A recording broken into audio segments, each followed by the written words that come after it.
He thought he could bury me in that courtroom with one perfectly rehearsed lie. Your Honor, my daughter is mentally unstable, paranoid, impulsive, completely incapable of managing even her own grocery budget, let alone an inheritance worth millions. My father, Victor Langford, delivered the line with the practiced sorrow of a man auditioning for Father of the Year. He dabbed at dry eyes and glanced back at the row of cousins and uncles he'd dragged along as witnesses to my supposed collapse. They shifted uncomfortably, waiting for the meltdown he had promised them. I didn't give it to him. Instead, I sat perfectly still in the hard wooden chair, counting the seconds on the cheap watch I'd bought at a gas station 2 years earlier. 57, 58, 59. 3 minutes. That was all the time left before the life he had so carefully constructed around his lies came crashing down. Have you ever stared into someone's eyes while they painted you as the villain to save their own skin? If that knife twist feeling is familiar, drop a yes below. I want to know how many of us are still standing after the smoke cleared. Victor smoothed his charcoal suit jacket and sat, smug, certain the judge would see the trembling young woman he had described. Judge Harlan, a no-nonsense woman in her late 50s, adjusted her reading glasses. Ms. Elena Langford, your father has presented compelling evidence of diminished capacity and financial mismanagement. Do you wish to respond? Victor leaned forward slightly, hungry for the tears, the shouting, the proof of hysteria. I gave him only silence and a blank stare, the grey rock technique perfected over years of enduring his emotional warfare. He needed my chaos to feed his narrative. I starved him. Slowly, I rose, adjusted the collar of my modest navy blazer, purchased secondhand, deliberately chosen to look pathetic, and met his gaze without a flicker of emotion. I'm ready whenever you are, Dad, I said, voice level as lake water. Finish your story. I hate to spoil the show. His mouth twitched. The lawyer beside him, Marcus Hale, shifted in his seat and loosened his tie. Marcus had been sweating since the moment we entered the room. He knew what I knew: digital trails don't forgive.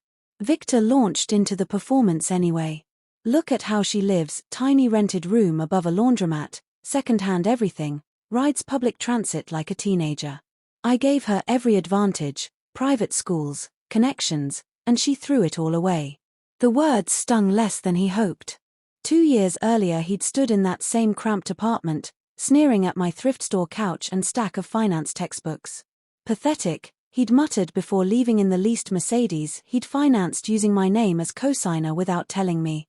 What he never understood was that the tiny apartment was camouflage. While he flaunted status symbols, I quietly built. Every insult became motivation. Every you're nothing became another 5-figure transfer into diversified index funds and private credit deals. The dead-end remote analyst job he mocked. It was cover for advising high-net-worth clients on restructuring 8-figure portfolios. He saw poverty. I saw patience. He has no grasp of money, Victor declared, slamming a palm on the table for emphasis. She needs protection, my protection. Judge Harlan raised an eyebrow. Mr. Langford, you claim your daughter allowed nearly $820,000 to vanish from her late mother's trust over the past 22 months. You have documents. Marcus stood, hands unsteady, and handed over a binder of bank statements showing transfers to obscure LLCs. Victor couldn't resist jumping in. Hundreds of thousands, wired away, gone. She never filed a single report. That's not just negligence, Your Honor. That's mental collapse. Gasps rippled through the family section. Victor basked in it. I waited until the judge looked directly at me. Elena, these are serious accusations. Do you have anything to say about these transactions? I picked up a slim black binder I'd rested on the table since the hearing began. I don't have excuses, Your Honor. I have receipts. I approached the bench at a measured pace and placed the binder before her. Victor chuckled.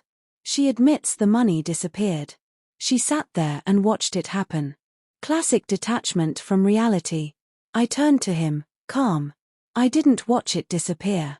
I watched it leave from your home office desktop, IP address logged every time. The judge flipped pages. Network logs, geolocation data, wire acknowledgements. All pointing to one origin, Victor's gated residence on Maple Ridge Lane. Victor's face turned the color of old paper. And the destination? I continued. Not random shells. Meridian Holdings, registered in Belize under the maiden name of your longtime companion, Carla Reyes. A murmur swept the gallery. One aunt dropped her purse. Judge Harlan's voice cut through. Ms. Langford, if you knew these transfers were happening, why not intervene earlier? I met her eyes. Because justice has thresholds, Your Honor. Small amounts stay in family court restraining orders, maybe restitution. But once you cross $500,000, route funds across international borders, and establish a deliberate pattern, that's federal wire fraud. Multiple counts. RICO eligible. Minimum 10 years, no early release. Victor sagged like a punctured balloon. I turned to him one last time. I didn't lose that money, Father. I invested it in your conviction. Best return I've ever had. He rallied for one last desperate move, pulling a creased power of attorney form from his briefcase. She signed this 2 years ago, right after her mother passed. She gave me authority. She's simply forgotten proof of her instability. The judge studied it. The signature was mine. I'd been grieving, exhausted, and he'd slid it among condolence cards. Victor smiled, sensing rescue. See? Authorized management, not theft. I reached into my bag and produced a second, thinner file. That document controls the trust, I said quietly. It doesn't control your mortgage, your commercial building lease, or your margin loans. I laid out the chain: quiet purchases of his underwater office condo, assignment of his primary residence note, notices of default sent months earlier. You came for guardianship, I told him. You'll leave with an eviction notice and 30 days to vacate both properties. His hands shook as he stared at the papers.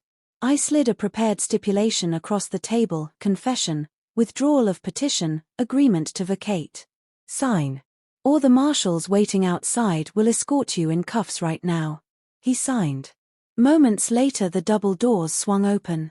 2 federal agents and an assistant U.S. attorney stepped in. Perjury on the stand had activated the sealed indictment I'd helped build. No one spoke as they cuffed him. No cousin rushed forward. No uncle protested. Victor looked back once as they led him away, small, diminished, finally silent. I walked out into January sunlight that felt sharper, cleaner. I transferred the last property titles, blocked his last remaining contact, and kept walking. Revenge isn't loud. It's patient. And sometimes the greatest power is simply letting someone hand you the shovel for their own grave.